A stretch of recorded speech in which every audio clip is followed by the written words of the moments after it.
Video को हम शुरुआत करते हैं। पहला क्वेश्चन आपके सामने है, पूरी तरह सौर ऊर्जा से संचालित होने वाला भारत का पहला रेलवे स्टेशन कौन सा है। फर्स्ट क्वेश्चन का आंसर आप सभी को देना है। सही आंसर क्या होगा इस क्वेश्चन का? पहला क्वेश्चन आपके सामने है, सही आंसर देना है आप सबको। क्या होगा करेक्ट आंसर इस क्वेश्चन का? तो पूछा गया आपसे, पूरी तरह से सौर ऊर्जा से संचालित होने वाला भारत का पहला आपसे पूछा गया रेलवे स्टेशन कौन सा है। तो राइट आंसर आपका क्या होगा? आप आंसर इस तरह, आपके ऑप्शन इस तरह मिलेंगे सब, तो आप ए बी सी डी इसको मान सकते हैं, सभी को ए बी सी और डी। ठीक है, तो ये पिक्चर आपको दिख रही है उसी रेलवे स्टेशन की। राइट आंसर हमारा हो जाएगा आपको ऑप्शन ए। ठीक है, ए कह सकते हैं इसको। गुवाहाटी इस क्वेश्चन का हमारा सही आंसर हो जाएगा। कहां पर है? असम में है, तो ए ऑप्शन इस क्वेश्चन का हमारा सही आंसर हो जाएगा। गुवाहाटी जो है पूरी तरह से सौर ऊर्जा से संचालित होने वाला भारत का पहला रेलवे स्टेशन बना है, तो ए ऑप्शन हमारे यहाँ पर सही हो जाएगा। अगर हम बात करें, आपसे पूछा जाए कि भाई पहला हवाई अड्डा कौन सा है जो सौर ऊर्जा से पूरी तरह से संचालित है, अगर आपसे पूछा जाए तो कोचीन हवाई अड्डा, वो आपको अलग से याद रखना है। ठीक है, कोचीन हवाई अड्डा ऐसा है दुनिया का पहला जो पूरी तरह से सौर ऊर्जा पर जो है संचालित है उसके द्वारा। तो इसका हमारा ऑप्शन ए सही हो जाएगा। आगे बढ़ेंगे, क्वेश्चन नंबर है आपका 2। मैक ओएस किसके द्वारा विकसित ऑपरेटिंग सिस्टम है? क्या होगा राइट आंसर क्वेश्चन नंबर 2 का?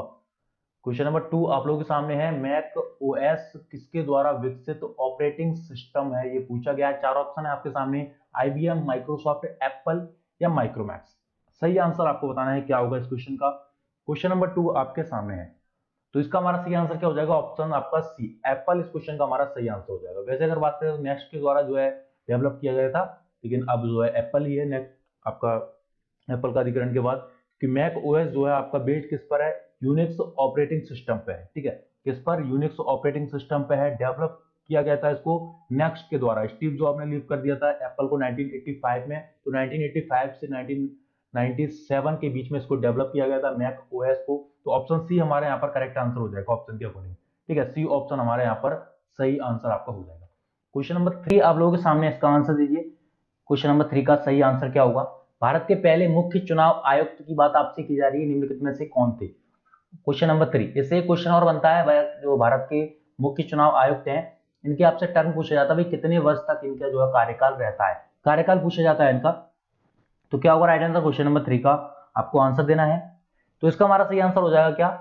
सुकुमार सेन। ऑप्शन बी हमारे यहाँ पर सही हो जाएगा। सुकुमार सेन जो है कौन थे? भारत के पहले मुख्य चुनाव आयुक्त थे। अगर आपसे पूछा जाए भाई वर्तमान में कौन है, तो वो भी आपको पता होना चाहिए। वर्तमान में है सुनील अरोड़ा। ठीक है, और जो कब से कब तक रहेंगे? 2 दिसंबर 2018 से अक्टूबर 2021 में रिटायर हो जाएंगे। लेकिन इनका कार्यकाल की बात करें तो 6 वर्ष का होता है, मुख्य चुनाव आयुक्त का 6 वर्ष का होता है। ठीक है, लेकिन इनकी अगर बात करें, जो सुनील अरोड़ा जी हैं वर्तमान में 63 ईयर के हो चुके हैं। 65 ईयर के बाद इसमें नहीं रह सकते, चाहे आपको 1 वर्ष ही क्यों ना हुआ पद पर आए हुए, 65 वर्ष के बाद इस पर आप कार्य नहीं कर सकते। 6 वर्ष का कार्यकाल रहता है, या 65 वर्ष की अगर एज पूरी होती है तो कार्यकाल आपका समाप्त हो जाता है। तो अक्टूबर 2021 में समाप्त हो जाएगा सुनील अरोड़ा का, जो कि 2018 से है। ठीक है, आगे बढ़ते हैं क्वेश्चन नंबर 4 की ओर।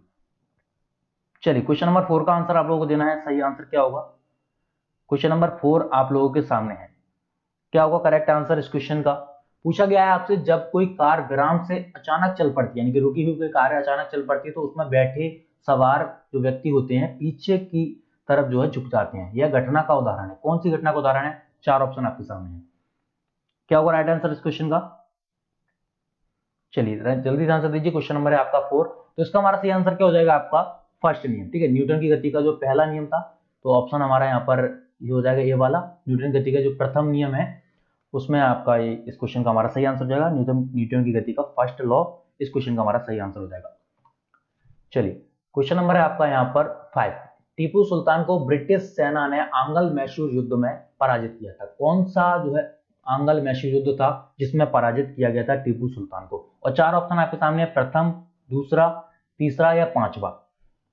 तो क्या होगा राइट आंसर इस क्वेश्चन का? क्वेश्चन नंबर 5 आपके सामने, वेरी इंपॉर्टेंट क्वेश्चन है, इससे आपके 2 क्वेश्चन बन सकते हैं। तो देखिए, आंगल मैसूर युद्ध की समाप्ति चौथे पर हुई थी। चौथे में जो है टीपू सुल्तान की मृत्यु हुई थी, चौथे युद्ध में, चौथे आंगल मैसूर युद्ध में। लेकिन यहाँ पर आपका चौथा ऑप्शन नहीं है, तो हमारा आंसर कौन सा होगा? टीपू सुल्तान को ब्रिटिश सेना ने तीसरे युद्ध में भी पराजित किया था। टीपू सुल्तान को जो है ब्रिटिश की सेना ने तृतीय आंगल मैसूर युद्ध में भी पराजित किया था। आंसर हमारा हो जाएगा ऑप्शन सी। ठीक है, तृतीय आंगल मैसूर युद्ध में टीपू सुल्तान को पराजित किया गया था ब्रिटिश सेना के द्वारा। तो कब से कब तक चला था आपका? 1789 से 92 तक जो है चला था वो आपका।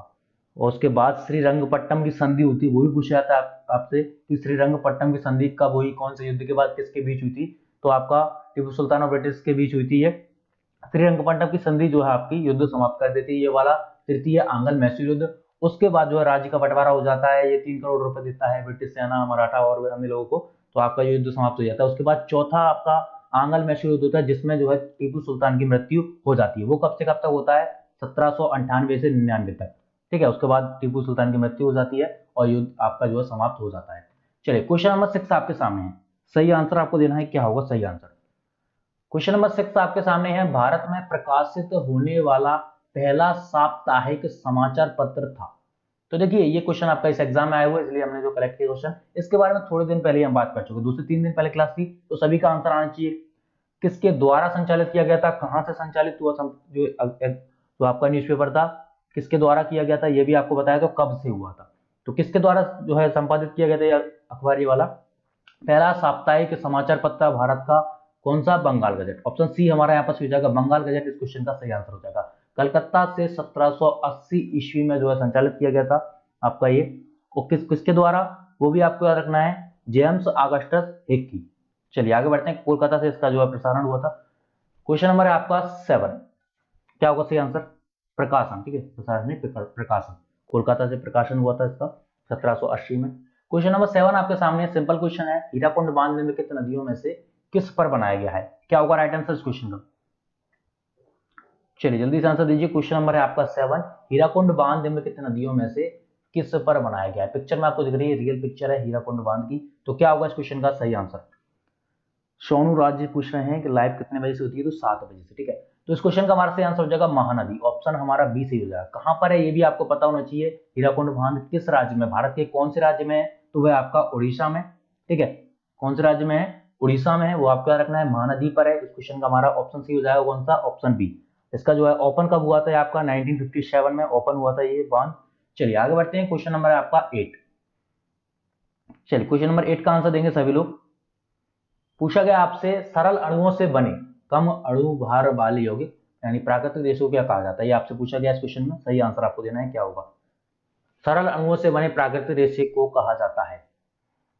तो देखिए इस तरह क्वेश्चन एग्जाम में बनते हैं, 1-2 क्वेश्चन आपके एग्जाम में डाल दिए जाते हैं इस तरह के क्वेश्चन। तो क्या होगा इसका आंसर? क्वेश्चन ठीक से देख लीजिए, चाहो तो इसका स्क्रीनशॉट भी आप ले लीजिए, इंपॉर्टेंट क्वेश्चन है, इसको हम समझने वाले हैं। तो देखिए इसका हमारा आंसर हो जाएगा 1 लाख, ठीक है। ज्यादातर लोग आंसर देंगे ऑप्शन सी, लेकिन वो किस तरीके से होगा आपका? पहले हमारा आंसर क्या हो जाएगा इसका? 1 लाख, जिसको इंग्लिश में हम क्या बोलते हैं? मोनोमर, ठीक है। मोनोमर इस क्वेश्चन का हमारा सही आंसर हो जाएगा। सरल अणुओं से बने प्राकृतिक रेशो कहा जाता है आपका 1 लाख, इसको जो है मोनोमर भी कहा जाता है। अब इसके बारे में बात करते हैं, तो इसका बहुलीकरण किया जाता है, इसका बहुलीकरण करने के बाद ये बनता है, बहुओं से बने प्राकृतिक रेशे को कहा जाता है। तो देखिए इस तरह क्वेश्चन एग्जाम में बनते हैं, 1-2 क्वेश्चन आपके एग्जाम में डाल दिए जाते हैं इस तरह क्वेश्चन। तो क्या होगा इसका आंसर? क्वेश्चन ठीक से देख लीजिए, चाहो तो इसका स्क्रीनशॉट भी आप ले लीजिए, इंपॉर्टेंट क्वेश्चन है, इसको हम समझने वाले हैं। तो देखिए इसका हमारा आंसर हो जाएगा 1 लाख, ठीक है। ज्यादातर लोग आंसर देंगे ऑप्शन सी, लेकिन वो किस तरीके से होगा आपका? पहले हमारा आंसर क्या हो जाएगा इसका? 1 लाख, जिसको इंग्लिश में हम क्या बोलते हैं? मोनोमर, ठीक है। मोनोमर इस क्वेश्चन का हमारा सही आंसर हो जाएगा। सरल अणुओं से बने प्राकृतिक रेशो कहा जाता है आपका 1 लाख, इसको जो है मोनोमर भी कहा जाता है। अब इसके बारे में बात करते हैं, तो इसका बहुलीकरण किया जाता है, इसका बहुलीकरण करने के बाद ये बनता है बहुलक। क्या बन जाता है? इसका बहुलीकरण हो जाता है तो ये बहुलक बन जाता है, यानी कि पॉलीमर आपका बन जाता है। कुछ पॉलीमर के उदाहरण अगर हम देखें तो कौन कौन से होते हैं आपके? टेफ्लॉन क्या है? पॉलीमर। कई बार पूछा जाता है टेफ्लॉन एक है, क्या है? प्लास्टिक, सेल्यूलोज, बहुलक, एकलक, इस तरह के ऑप्शन दिए जाते हैं। तो क्या है आपका? बहुलक यानी कि पॉलीमर है। इसके अलावा आपका पॉलीविनाइल है, पॉलीइथिलीन है, ये सब क्या है आपके? बहुलक है, पॉलीमर है ये, ठीक है। आगे बढ़ेंगे क्वेश्चन नंबर 9 की ओर। चलिए क्वेश्चन नंबर आपका है 9, इसका आंसर देना है आपको यहाँ पर, क्या होगा राइट आंसर क्वेश्चन नंबर 9 का?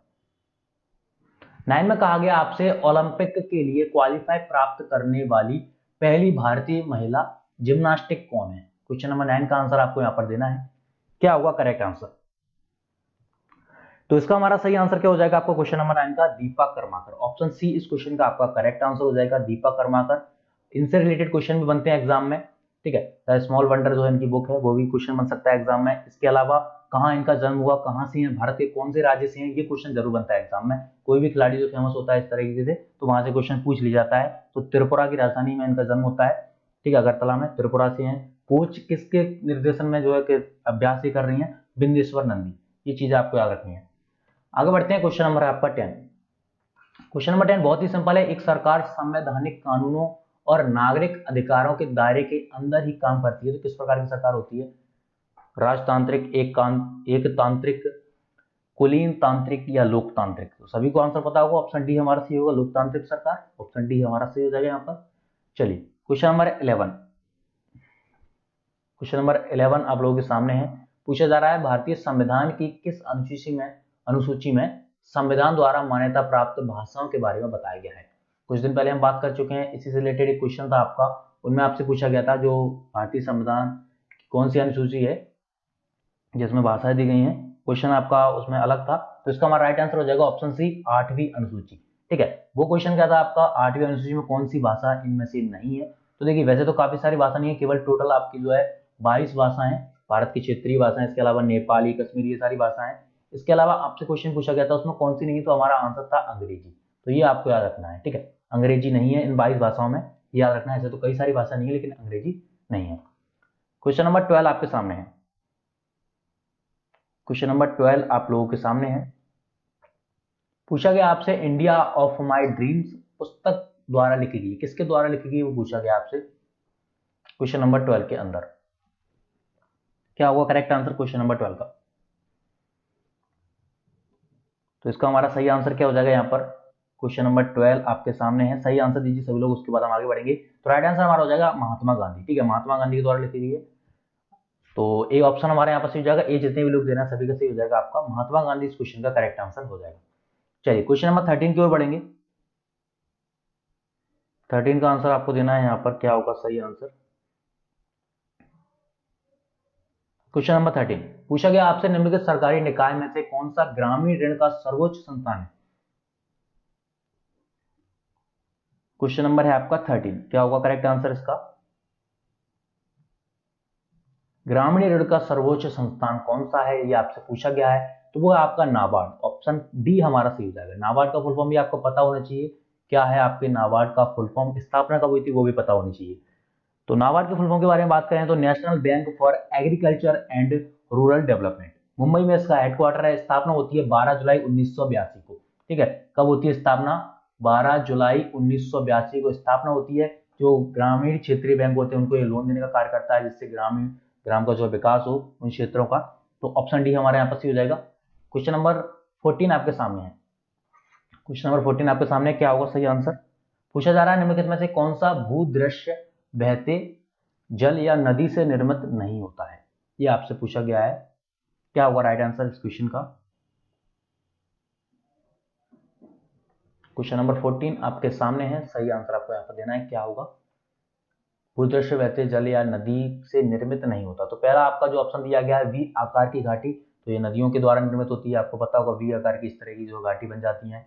विसर्प, तो विसर्प के बारे में बात करें तो विसर्प क्या होता है आपका, ये भी नदियों के द्वारा बनाई जाती है। ठीक है, क्वेश्चन नंबर 14 अगर हम विसर्प की बात करें यहाँ पर तो ये एस आकार की बनती है। इंग्लिश में अगर हम देखें तो विसर्प क्या होता है आपका, एस आकार की बन जाती है। मैदानी क्षेत्रों में नदी की जो है बना देती है इस तरह का आकार। ऑप्शन जो आपका सी दिया गया है हिमोड़, तो इस क्वेश्चन का हमारा आंसर ऑप्शन सी हो जाएगा, हिमोड़ हो जाएगा आपका, क्योंकि भूदृश्य से बहते जल या नदी से निर्मित नहीं होता है हिमोड़, हिमनद के द्वारा होता है। ठीक है, हिमनद अपने साथ साथ लाए अवसादों के किनारों पर जो छोड़ देती है वो होता है आपका हिमोड़। तो ऑप्शन हमारा सी सी हो जाएगा यहाँ पर।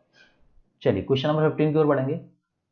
15 में आपसे पूछा गया है यहाँ पर कौन सा भारतीय राज्य है जो रासायनिक उर्वरकों की खपत में सबसे अधिक करता है, सबसे आगे है, वो पूछा गया है इस क्वेश्चन में।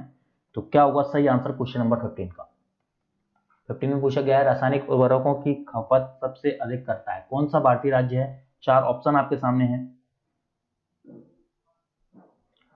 तो इस क्वेश्चन का हमारा सही आंसर क्या हो जाएगा आपका? इसका सही आंसर हो जाएगा पंजाब। ऑप्शन डी हमारे यहाँ पर सही हो जाएगा, पंजाब इस क्वेश्चन का करेक्ट आंसर आपका हो जाएगा। चलिए क्वेश्चन नंबर 16 आपके सामने, निम्नलिखित में से कौन सा देश म्यांमार के साथ थल सीमा साझा नहीं करता है? कौन सा देश है जो म्यांमार के साथ थल सीमा साझा नहीं करता है? 4 ऑप्शन आपके सामने हैं, बांग्लादेश, भारत, कंबोडिया या लाओस। तो देखिए ये तो आपको पता होगा बांग्लादेश भारत के साथ करता है, लेकिन कंबोडिया और लाओस में थोड़ी सी कंफ्यूजन हो रही होगी। चलिए क्या होगा राइट आंसर दीजिए, उसके बाद हम आगे बढ़ेंगे। तो इस क्वेश्चन का हमारा सही आंसर क्या हो जाएगा आपका, कंबोडिया लाओस के साथ जो शेयर करता है ये ठीक है, दक्षिण एशिया का देश है लाओस, कंबोडिया के साथ नहीं करता, हालांकि ये भी एशियन कंट्री है। तो ऑप्शन सी हमारा यहाँ पर सही हो जाएगा क्वेश्चन नंबर 16 का। कंबोडिया के पश्चिम में आपका थाईलैंड है, पश्चिम और पश्चिमोत्तर में क्या है थाईलैंड है, पूर्व और पूर्वोत्तर में क्या है लाओस एंड आपका वियतनाम है, और दक्षिण में थाईलैंड खाड़ी है। ठीक है, तो ये इस क्वेश्चन का हमारा सही आंसर हो जाएगा। अगर बात करें कंबोडिया की कैपिटल के बारे में, तो क्या है कंबोडिया की कैपिटल, नामपे। ठीक है, नामपेन जो है इसकी आगे कैपिटल और सबसे बड़ा शहर भी है इस देश का, और पुराना नाम कंपुचिया था, कंबोडिया का पुराना नाम पूछा जाता है तो क्या था कंपुचिया। चलिए नेक्स्ट क्वेश्चन आपके सामने, निम्नलिखित में से कौन सा एक स्थिर पूंजी के रूप में नहीं माना जाता है। क्वेश्चन नंबर 17 आपके सामने है, निम्नलिखित में से कौन सा एक स्थिर पूंजी के रूप में नहीं माना जाता वो पूछा गया है। तो राइट आंसर हमारा होगा यहाँ पर करेंसी यानी कि मुद्रा, ऑप्शन सी हमारा यहाँ पर सही हो जाएगा, स्थिर पूंजी के रूप में नहीं माना जाता इसे। चलिए क्वेश्चन नंबर 18 की ओर बढ़ेंगे। 18 में आपसे पूछा गया है भगवान बुद्ध द्वारा गृह त्याग की घटना को क्या कहा गया है। क्वेश्चन नंबर है आपका 18, तो इस क्वेश्चन का हमारा सही आंसर क्या हो जाएगा, ऑप्शन ए महाविनिष्क्रमण। ठीक है, तो ऑप्शन ए हमारा यहाँ पर सही हो जाएगा। इसके अलावा इस क्वेश्चन के बारे में हम ऑलरेडी बात कर चुके हैं, महापरिनिर्वाण। इसकी अगर बात की जाए आपसे तो ये भगवान बुद्ध के द्वारा जो है मृत्यु यानी कि अंतिम मृत्यु जो है इसका अर्थ होता है। इस क्वेश्चन का हमारा आंसर ऑप्शन ए हो जाएगा, लेकिन महापरिनिर्वाण का अगर पूछा जाए आपसे तो भगवान बुद्ध के द्वारा जो आपकी आत्मा जो त्याग दी गई थी, मृत्यु अंतिम मृत्यु इसका अर्थ होता है वो महापरिनिर्वाण होता है। चलिए क्वेश्चन नंबर 19 आपके सामने है, क्या होगा राइट आंसर इस क्वेश्चन का। पूछा गया आपसे भारत का सबसे बड़ा तथा दुनिया का दूसरा यानी कि सेकंड लार्जेस्ट आपका मठ आपसे पूछा जा रहा है, तवांग मठ कहाँ स्थित है। क्वेश्चन नंबर 19 में कहा गया है आपसे तवांग मठ कहाँ स्थित है। भारत का तो सबसे बड़ा मठ है ये मठ, यानी कि अगर हम बात करें बौद्धों का जो टेम्पल एक तरह के, और दुनिया का दूसरा सबसे बड़ा है, तो क्या हुआ राइट आंसर क्वेश्चन नंबर 19 का। तो इसका हमारा सही आंसर क्या हो जाएगा आपका, ऑप्शन सी अरुणाचल प्रदेश इसका हमारा सही आंसर हो जाएगा। अरुणाचल प्रदेश में स्थित है आपका ये तवांग मठ, याद रखना है। भारत का तो सबसे बड़ा मठ है ये बौद्धों का, लेकिन अगर बात करें दुनिया का तो दुनिया का सबसे बड़ा मठ ये नहीं है, दूसरा सबसे बड़ा सेकंड लार्जेस्ट मठ है। तो फर्स्ट पे कौन सा आता है, तो फर्स्ट पे आता है आपका लहासा शहर में जो कि चाइना में है, लहासा में पोताला महल मठ, वो फर्स्ट है दुनिया में। सबसे बड़ा कौन सा है, पोताला, याद रखना है आपको, पोताला महल मठ करके जो है आपका कहाँ पर है, चाइना में है। ठीक है, चाइना के लहासा शहर में, तो वो सबसे बड़ा है दुनिया का, ये दूसरा है। चलिए क्वेश्चन नंबर 20 आपके सामने है, इसका आंसर दीजिए। क्वेश्चन थोड़ा सा इंपॉर्टेंट है, पूछा गया आपसे निम्नलिखित में से कौन सा का जो डिजिटल कम्युनिकेशंस में जो है रूल होता है एक तरह का। क्वेश्चन नंबर 20 का आंसर आपका क्या हो जाएगा यहाँ पर। तो सबसे पहले बात करते हैं हम इस क्वेश्चन के आंसर के बारे में, तो कौन सा एक नेटवर्क प्रोटोकॉल नहीं है, तब हमारा आंसर होगा ऑप्शन बी HTML एक नेटवर्क प्रोटोकॉल नहीं है। तो भाई क्या है आपका HTML, तो HTML क्या है, एक कंप्यूटर कोड लैंग्वेज है एक तरह की। ठीक है, क्या है कंप्यूटर कोड लैंग्वेज है, इसका फुल फॉर्म क्या होता है HTML का, हाइपर टेक्स्ट मार्कअप लैंग्वेज, ये इसका फुल फॉर्म होता है। ठीक है, मार्कअप लैंग्वेज है कंप्यूटर की एक तरह की, जो वेब पेज बनाने में जो है काम आती है ये लैंग्वेज HTML कोड वाली। तो इस क्वेश्चन का हमारा ऑप्शन बी सही हो जाएगा। अब बात करते हैं इन अन्य तीन के बारे में, ये तीनों क्या है प्रोटोकॉल है। SSH क्या होता है, इसका फुल फॉर्म होता है आपका सिक्योर सेल। वहीं बात करें हम PPP यानी कि ट्रिपल P के बारे में बात करें तो ये क्या होता है पॉइंट टू पॉइंट प्रोटोकॉल, और POP के बारे में बात करें तो इसका फुल फॉर्म होता है आपका पोस्ट ऑफिस प्रोटोकॉल। आगे बढ़ते हैं क्वेश्चन नंबर 21 की ओर, क्या होगा राइट आंसर।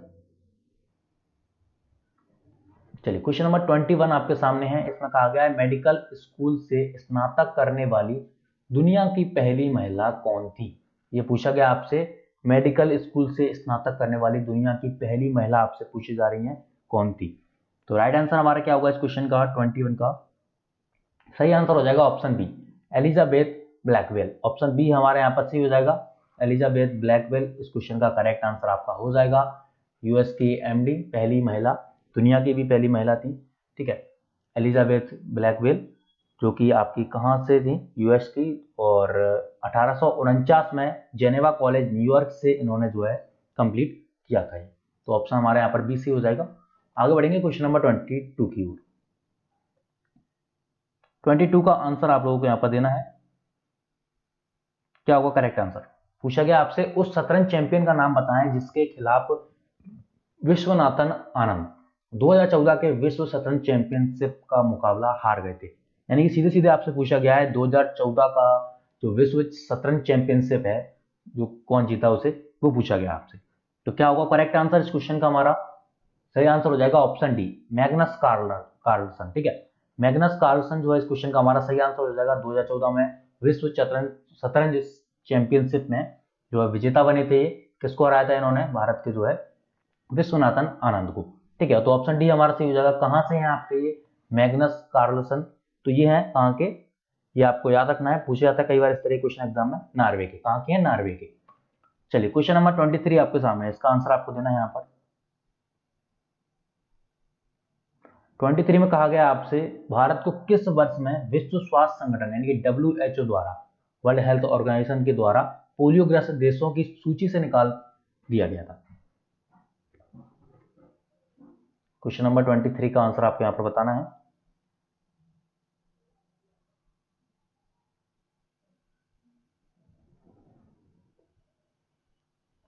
तो इस क्वेश्चन का हमारा सही आंसर क्या हो जाएगा आपका? 2012 में जो है पोलियोग्रस्त देशों की सूची से निकाल दिया था WHO ने। आगे बढ़ेंगे क्वेश्चन नंबर 24 की ओर। क्वेश्चन नंबर 24 आप लोगों के सामने है, दुनिया की दूसरी सबसे ऊंची चोटी कौन सी है? दुनिया की दूसरी सबसे ऊंची चोटी आपसे पूछी जा रही है। सेकंड कौन सी है? फर्स्ट तो सभी को पता है कौन सी है आपकी, माउंट एवरेस्ट। ठीक है, पृथ्वी की सबसे ऊंची चोटी अगर कहें तो कौन सी है? माउंट एवरेस्ट 8,848 मीटर की हाइट के साथ। यहां पर आपसे पूछी गई है दूसरी, तो दूसरी कौन सी है आपकी? K2। ठीक है, गार्डविन ऑस्टिन K2 जो आपकी काराकोरम है, K2 इस क्वेश्चन का हमारा सही आंसर हो जाएगा। 8,611 मीटर की हाइट के साथ समुद्र तल से 8,611 मीटर की हाइट है इसकी K2 की। तो इस क्वेश्चन का हमारा ऑप्शन सी यहाँ पर सही हो जाएगा। और अनामुदी आपकी कहाँ पर है? ये दक्षिण भारत की सबसे ऊंची चोटी है। माउंट आबू कहाँ पर है आपका? ये राजस्थान में है। चलिए क्वेश्चन नंबर है आपका 25, राइट आंसर दीजिए क्वेश्चन नंबर 25 का। टेबल टेनिस किस देश का राष्ट्रीय खेल है? ये पूछा गया है। इसके अलावा जो 4 देश हैं यहाँ पर, अगर आपको चारों के नेशनल स्पोर्ट या नेशनल गेम पता है तो आप कमेंट करके जल्दी से बताइए अभी, फिर हम डिस्कस करेंगे इस क्वेश्चन के बारे में। क्वेश्चन नंबर 25 आपके सामने है, तो इसका हमारा सही आंसर क्या हो जाएगा? पहले तो हम इसको देख लेते हैं। टेबल टेनिस जो है किस देश का राष्ट्रीय खेल है? तो ये आपका किसका? चीन का, यानी कि चाइना का। टेबल टेनिस जो है यहाँ का राष्ट्रीय खेल है, तो ऑप्शन हमारा सी सही हो जाएगा। बात करेंगे स्कॉटलैंड के बारे में, तो यहाँ का क्या है आपका? गोल्फ है। ठीक है, क्या है? यहाँ का गोल्फ है। रूस की अगर हम बात करें तो रूस का क्या है? चेस है। ठीक है, रूस का क्या है आपका? चेस है। ऑस्ट्रेलिया की बात करें तो यहाँ का फुटबॉल है। ठीक है, क्या है? फुटबॉल। भारत का क्या है? भारत और पाकिस्तान का हॉकी है। चलिए, तो इस क्वेश्चन का हमारा सही आंसर क्या हो जाएगा आपका? ऑप्शन सी इस क्वेश्चन का करेक्ट आंसर हो जाएगा।